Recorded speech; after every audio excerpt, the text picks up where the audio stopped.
There's a quiet thought that sometimes lingers in your mind. What if? What if a single moment unfolded differently, rippling through time to create an alternate life? What if much of who you are rests on moments that might have never happened? What if you aren't living the life you're supposed to live? What if you weren't stuck behind a bozo on his phone? And what if he actually paid attention to the road? These thoughts drift around as you bounce from indifference to rage during your daily commute. You hear the sounds of the engine humming beneath you. You glance out the window, you see the familiar sights of gas stations, fast food chains, and wide open parking lots encircling each building. The streets are alive with cars, each one carrying someone on their way to their next errand or appointment, creating a steady flow of traffic that feels as natural as the air we breathe. You live in a world brought to you by cars. Our economy boomed because of them. Cities spread far and wide, creating vast suburbs where families settle into their homes with two-car garages. Businesses flourish along endless highways. We celebrate this growth, this sprawl, as prosperity. The radio plays songs about the freedom of the open road, the power that comes with speed as the world flies by. When it comes to status, your car says something about who you are, and it's not just in the US. The whole world has adopted this mindset. Movies, music, advertisements. They've all sold us the same image. Progress and cars are inseparable. But at what cost? Sure, there's the environmental damage, the displaced families, but then there's the stress, the hours of your life spent in bumper-to-bumper traffic, breathing in exhaust fumes, the moments you'll never get back, all while you're locked behind the wheel. In the quiet moments, when the hum of the engine fades, lying in bed or sitting on the computer, there's this nagging thought. It's subtle at first, just a creeping doubt. Maybe, just maybe, there's something better out there. Something we've missed along the way. Could there be another path? One where streets aren't built for cars, but for us? Somewhere different. And then it happens. A flash of light, particles floating in the air are coming together, creating a window that pulls you to look inside. You see bikes, you see trains, even buses, but no cars. And just like that, you're whisked away off to an alternate reality, where cars aren't the center of the universe. Let's discover 6 ways that a car-centric world is robbing you from a better life, and explore a timeline where things are, well, different.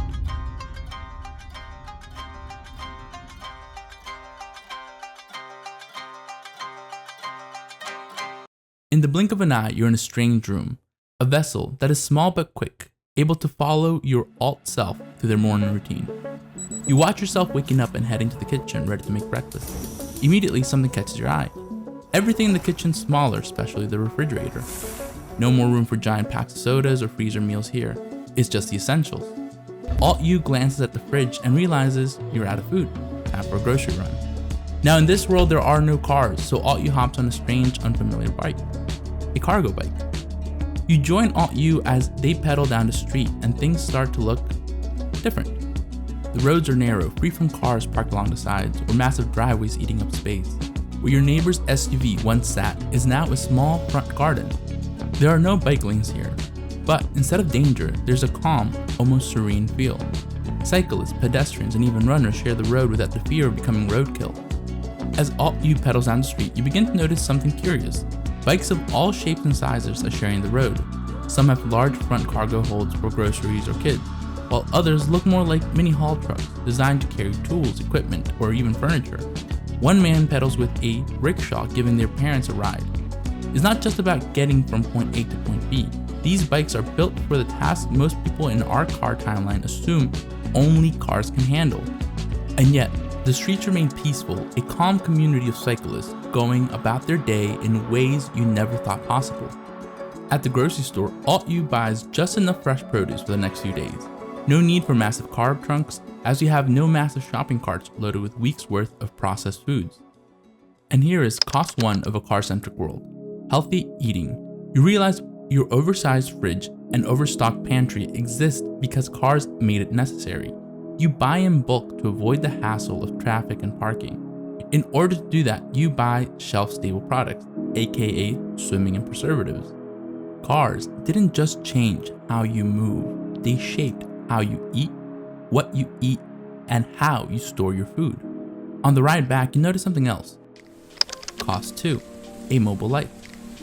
Alt-U looks fitter, healthier. No spare tire or sluggish shuffle through the door.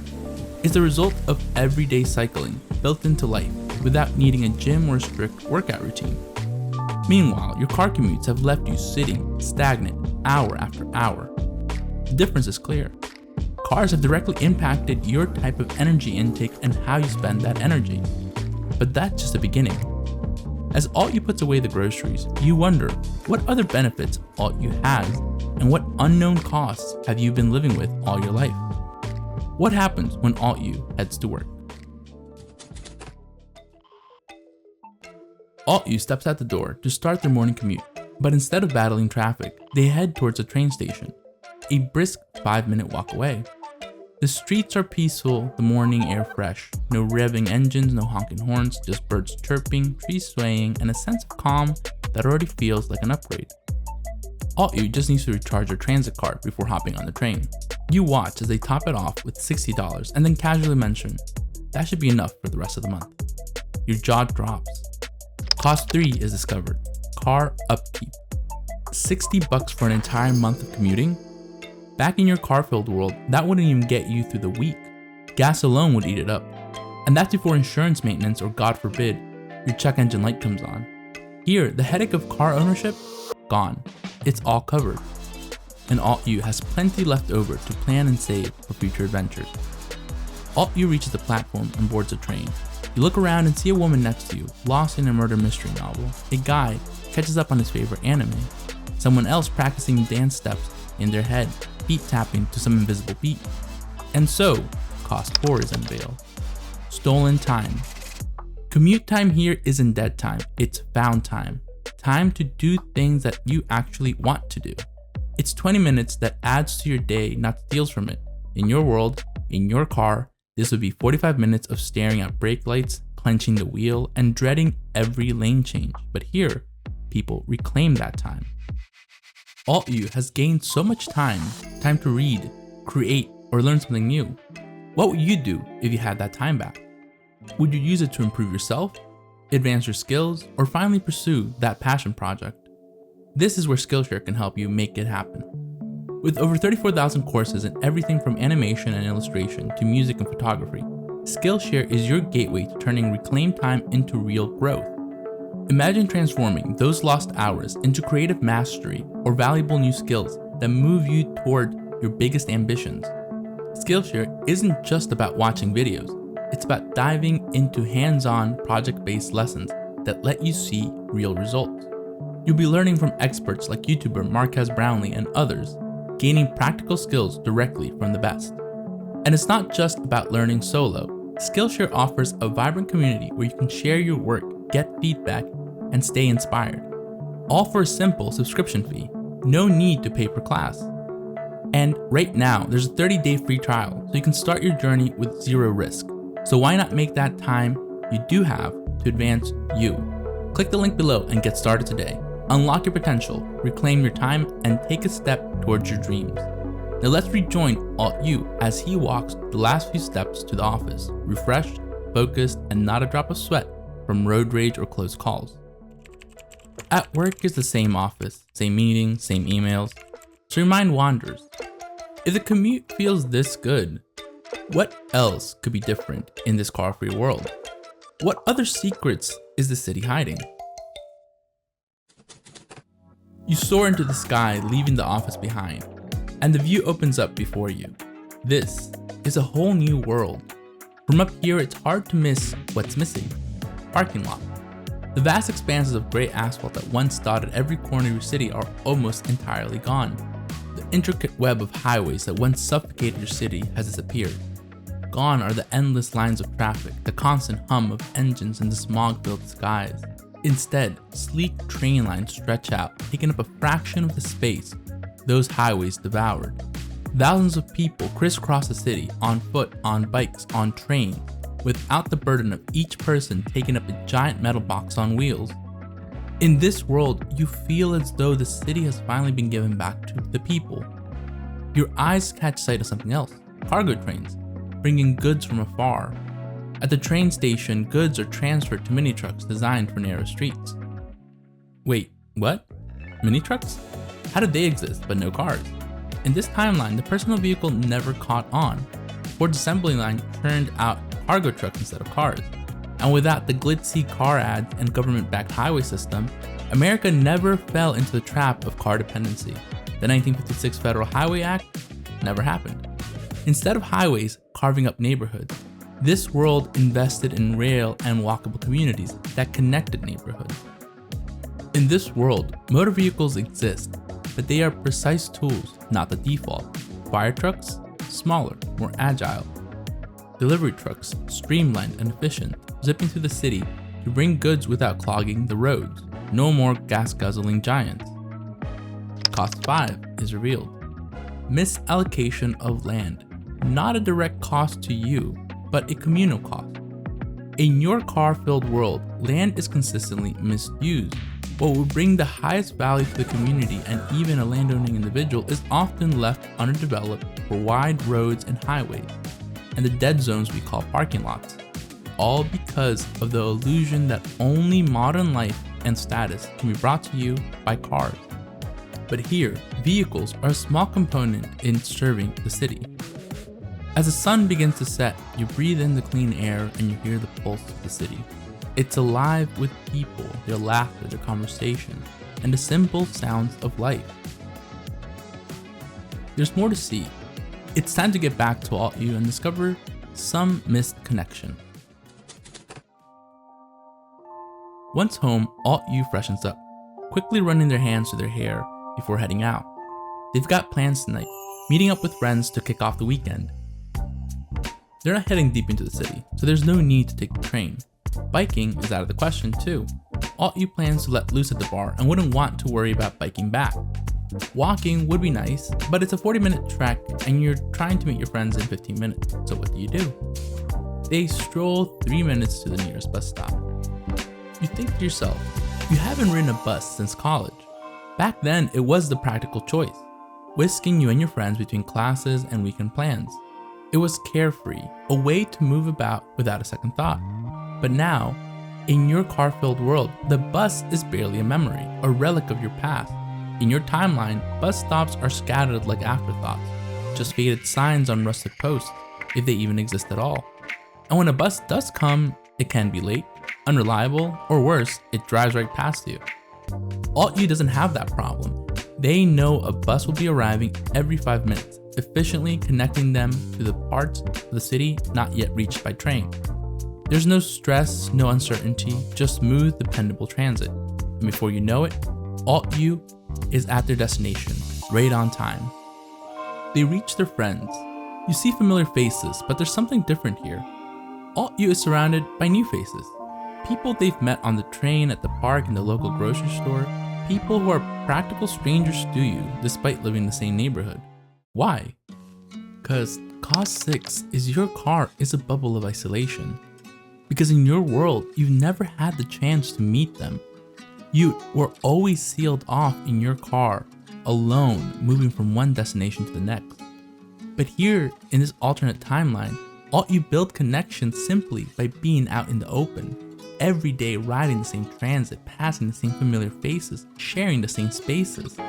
Alt U didn't have to make an effort to forge these bonds. They just happened. These are the connections that in your world would take deliberate effort to create. Effort that never quite happens because you're always behind the wheel, cut off from everyone else around you. And then it hits you, harder than you expected. How much have you missed out on? How many chance encounters, conversations, friendships have slipped through your fingers because you spent your life isolated inside of a car? You're moving through the same streets, but it's like each of you are living in different worlds. The weight of this is settling in your chest, but just as the realization sinks in deeper, something strange happens. The world around you starts to shake, and you see a blinding flash of light. You're going back to your own reality, where things are very different. Just the reality you've always known. Outside your window, the sight is painfully familiar. Rows of cars lining the street, your own vehicle sitting there like a silent monument to life you've accepted. A life ruled by cars. Was it all a dream? Maybe. But it felt more than that. It felt like a glimpse into something better, something real, waiting for you to build. You could have that future if you had the courage to pursue it. But Pandora's box has already been opened, and cars rule the world. For nearly a century, cars have inflicted the growing costs we discovered in this journey. They have influenced your health options, they have stolen your resources, and have divided and exiled everyone into solitude. You start to feel stuck. You live in a transit desert, just an occasional unreliable bus rolling through your neighborhood. You realize you're trapped in the paradox of car ownership. On one hand, you need it to survive, to go to work, to participate in society. On the other hand, it's draining you, your money, your time, your energy. A constant drip of expenses, bleeding you dry and keeping you from saving for a future of real freedom. And then there's a time. How many hours have you wasted behind the wheel, trapped in traffic, constantly on edge, worrying about accidents, watching other drivers like a hawk? Your freedom comes at a price of frustration, anxiety, and wasted time. Time you'll never get back. You've traded the possibility of a fuller, richer life for the burden of your car, this four-wheeled cage that isolates you from the world outside. It gets worse when you think about what's next. Marriage, kids, career. Each milestone feels like another chain linking you to this car. More reasons to keep driving, to keep paying, to keep being a part of a system that's already taken so much from you. But then, you remember, there's something Pandora left behind at the bottom of that box. Something people often forget. Hope. Hope is small but powerful. It fuels revolutions, ignites movements, and maybe, just maybe, it's enough to break free from the system that feels so unbeatable. It's the hope that your community doesn't have to stay trapped in this car-dominated cycle forever. You start to picture it, your neighborhood transformed, safe, bike-friendly streets, reliable buses and trains crisscrossing the city, people walking, gathering, enjoying the space that was once swallowed by speeding cars. A city designed for people, not for parking lots or highways. Of course, it won't be easy, it never is. There will be resistance, people clinging onto the status quo, businesses afraid of change, the slow process of reimagining and building. But here's the thing, you wouldn't be the first to take the journey. Other cities have already started.